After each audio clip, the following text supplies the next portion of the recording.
Hello, young scholars. This is Mr. Martirone, and welcome to World Cultures. In today's flipped classroom, we're going to compare the Roman Empire with the Han Dynasty. And what I want you to consider as you're watching these videos is what causes some empires to succeed and others to fail. So we are in Era 3, and we're going to be looking at the period from really 753 BCE all the way up to basically 500. So before we continue, young scholars, make sure you know the physical geography of both areas. For example, the Roman Empire began in Italy and spread throughout much of Europe, throughout the Middle East and North Africa, whereas the Han Dynasty began as smaller kingdoms and unified into what's now modern-day China. So what's remarkable about these two empires is that they both have three stages of development. So Rome begins as a kingdom of ununified city-states that eventually evolves into a republic, which is successful for several centuries, until that is replaced and eventually the Roman Empire, or Pax Romana, is established for several centuries. The Han Dynasty begins as smaller kingdoms are unified by a common ruler. They believe in something called the Mandate of Heaven, and that gives rise to a period known as the Pax Sinica, and they enter this golden age of truly remarkable developments. All right, young scholars, so before the Roman Republic begins, people were migrating to Italy because Italy enjoyed a mild climate, fertile volcanic soil. So people were moving to Italy. They were farming. They were living under a monarch. And by 500 BCE, the Romans united into a single city-state with a common centralized government. And originally, only patricians or wealthy landowners could hold office.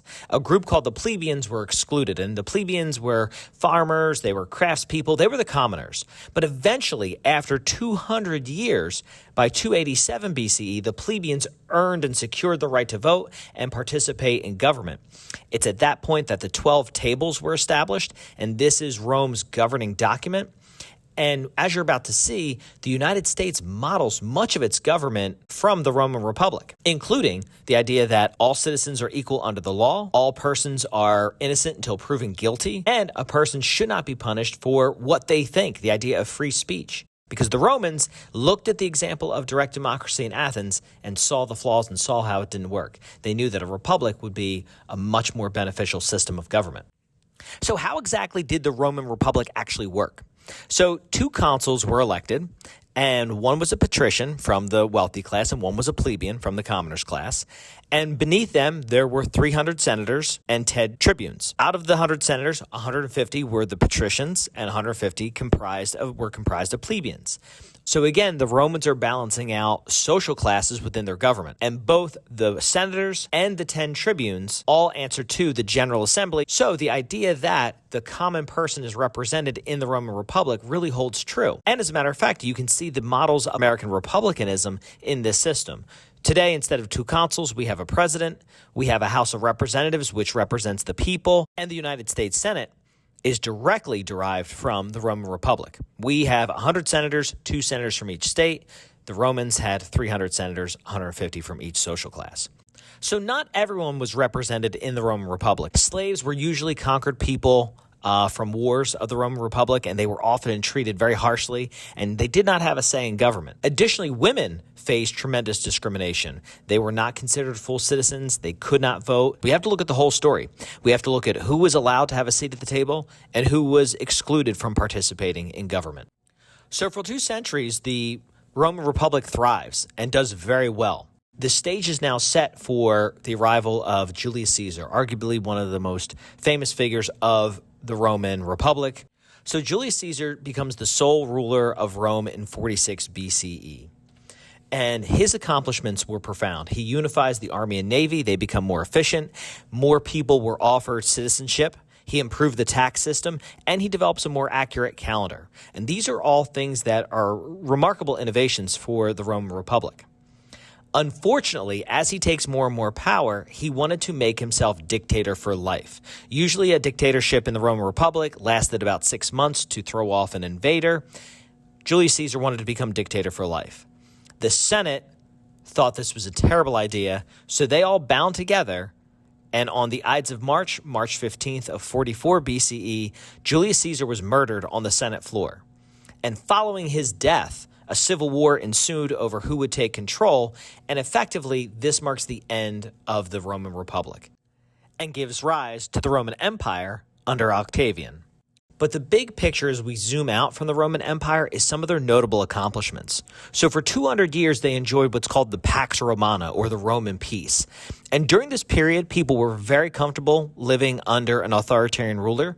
Roads and defenses and city planning was established. Sewers, concrete, dams were all built. The Roman aqueduct, the Roman arch were all developed during this period. New social classes were expanded. New rights and roles for women were also established. And towards the end of the empire, the Roman Catholic Church becomes the official religion of the Roman Empire. Now, young scholars, this wasn't always the case. The Roman Empire and the Roman Republic were polytheistic. And as they expanded their territory, they took over land that was controlled by the Jews, which, as you recall, were the world's first monotheism. As the conflict ensued between the Roman Empire and the Jewish faith, within this conflict, Jesus of Nazareth is born. And he was perceived by the Romans as a troublemaker. And as a result, he's executed by Romans. The Roman governor Pontius Pilate.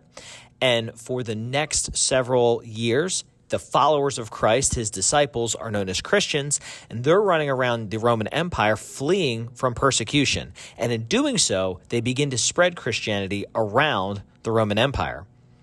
Ultimately, by 313 Common Era, Emperor Constantine, one of the most influential of the empires, on his deathbed, legally recognizes Christianity. So at the same time Christianity becomes the official religion of the Roman Empire, it's slowly on its decline. So the trade that is established from the Silk Road brought all sorts of new wealth, but also germs and devastating epidemics were transmitted along this trade route, which causes ultimately a decline in population. The economy begins to suffer.